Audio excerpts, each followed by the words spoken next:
Hi, kids. On this day in film history for August 27th, we got a couple older classics here. We'll start in 1953 is the release of Roman Holiday, produced and directed by William Wyler. It is written by Dalton Trumbo. Of course, when it was released, Dalton Trumbo was blacklisted, so he didn't get the screen credit then.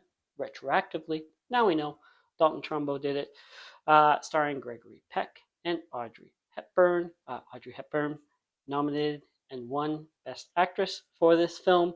It was the second highest grossing film of 1953. The first one was From Here to Eternity. That was just the movie of 1953 in every respect. Um, Nominated for 10 Oscars. I think From Here to Eternity was nominated for more and won more. But this one won 3. Roman Holiday. You like it? You like Audrey, right? 1958 now. We'll move on 5 years. Is the release of Cat on a Hot Tin Roof. Directed by Richard Brooks. This is based on a Tennessee Williams play. Tennessee Williams wasn't very happy with, it's 1958, so they had to take about a lot of the homosexual content out of the film, starring Liz Taylor and Paul Newman. This one was the third highest grossing film of 1958. Number 2 was Anti-Mame, the camp classic. Everyone likes Anti-Mame. Number 1 was South Pacific, which is a musical. So that was the state of cinema in 1958. That's what was popular.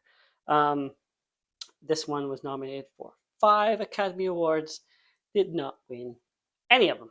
And then 1964 is the release of Mary Poppins. Of course, starring Julie Andrews and Dick Van Dyke, and that fantastic Cockney accent. It's perfect, isn't it? Nothing could be better. This is Julie Andrews' debut film. Interesting situation. Julie Andrews. Also coming out this year was My Fair Lady. Julie Andrews was Eliza Doolittle in the stage production of My Fair Lady, but producers of that film instead decided to go with Audrey Hepburn. There she is again. Audrey doesn't do her own singing in that film. It was dubbed in. Julie, we all know, does her own singing. So Julie didn't get My Fair Lady. Consolation prize, if you will, maybe, Mary Poppins. But she gets the last laugh because in her debut film, she is nominated for Best Actress and she wins. Meanwhile, Audrey Hepburn not nominated for My Fair Lady, which means she also did not win. Mary Poppins, of course, based on the book by P.L. Travers, Disney production, one of Disney's daughter. Big fan of the book, pressured him to make that. And he had to twist her arm to get the rights to make the film.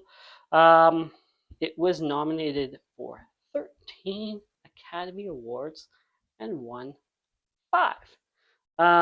Okay, and then last, let's talk about an actor. Born the same year Roman Holiday was released. So Peter Stromae's parents, they're Swedish, so I don't know what the Swedish release date Roman Holiday was, but they could not go see Roman Holiday because they were probably in a hospital while Peter's wife, his mother was giving birth to him. He is 69 years old today.